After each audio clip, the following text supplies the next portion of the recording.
Good morning and thank you for joining the Ontario Student Trustees Association here at Queen's Park for a press conference this morning. I would first like to thank MPP Co for working alongside our organization to make this press conference possible. My name is Nico.tripodi and I'm a student trustee for the Niagara Catholic District School Board and Public Affairs Officer of OSTA-AECO. Our organization is the official representative of over 2 million students in Ontario. We advocate to ensure that the voices of Ontario's students, the next generations of citizens, leaders, and changemakers in Ontario are heard by our provincial government.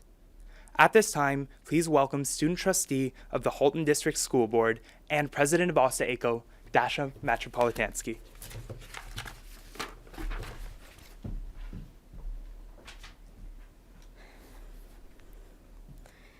Thank you, Nico.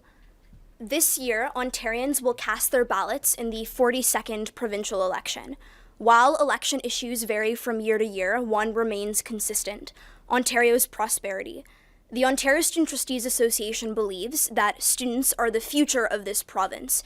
An investment in our education is an investment in Ontario's future, and it is on this basis that I am extremely excited to unveil the student platform.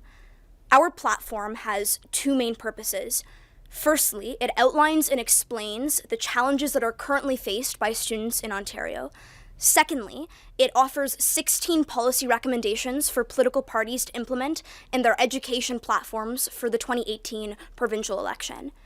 The document we're releasing today, titled A Turning Point in Education, is the result of extensive consultation with students across the province. In November 2017, OSTA-AECO conducted the Student Survey, which is an online survey that featured a range of educational issues. The student survey was distributed to thousands of students from hundreds of schools by Ontario student trustees.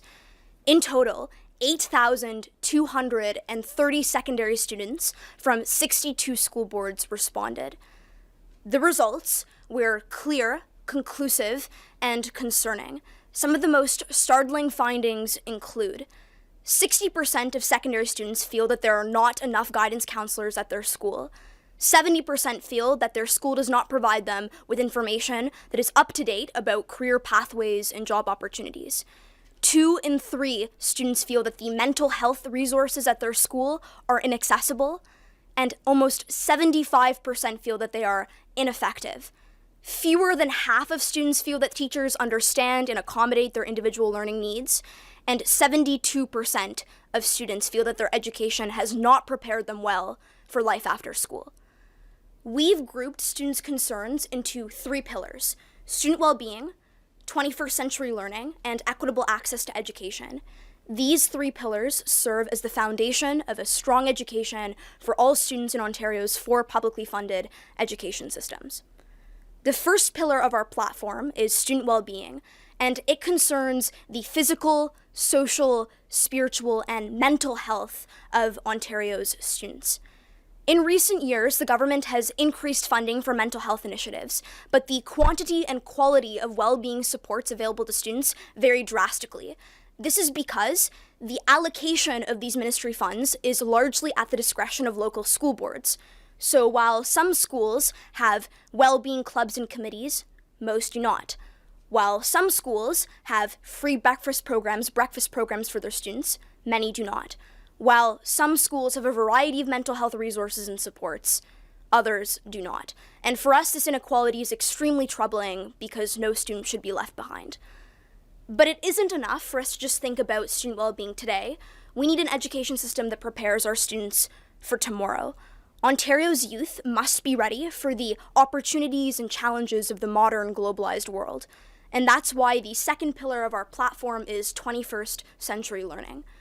The fundamental purpose of the education system should be preparing students for life after school.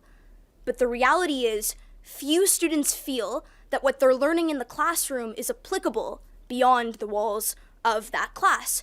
Most students feel that the curriculum that they're taught is disconnected from real life. But the problem extends beyond outdated curriculum to insufficient preparation for post-secondary.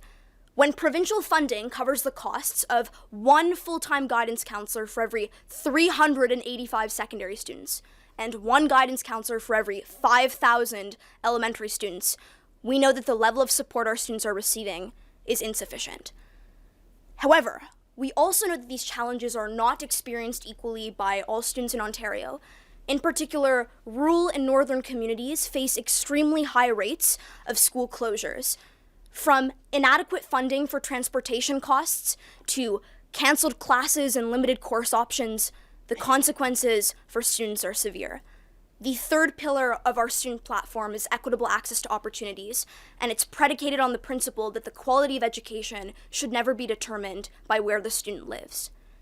Today, we're calling on politicians to increase funding for guidance counselors, to mandate that all staff receive mental health training, to integrate technological literacy in all curriculum, to standardize the process of testing for exceptional learners, to create a modernized funding formula that ensures that transportation costs are accounted for in all parts of Ontario. All 16 of our policy recommendations can be found in the full student platform report, which is on our website, www.OSTA-AECO.org. Ultimately, the concerns that we've outlined unite students of all backgrounds: public and Catholic schools, rural and urban areas, small and large communities. We're hearing that there are significant challenges in our current education system. We're hearing that there is a gap between the vision created by government and the reality experienced by students. We're hearing that students want, need, and deserve change. We've heard our peers, and now it's time for Ontario's politicians to act. Thank you.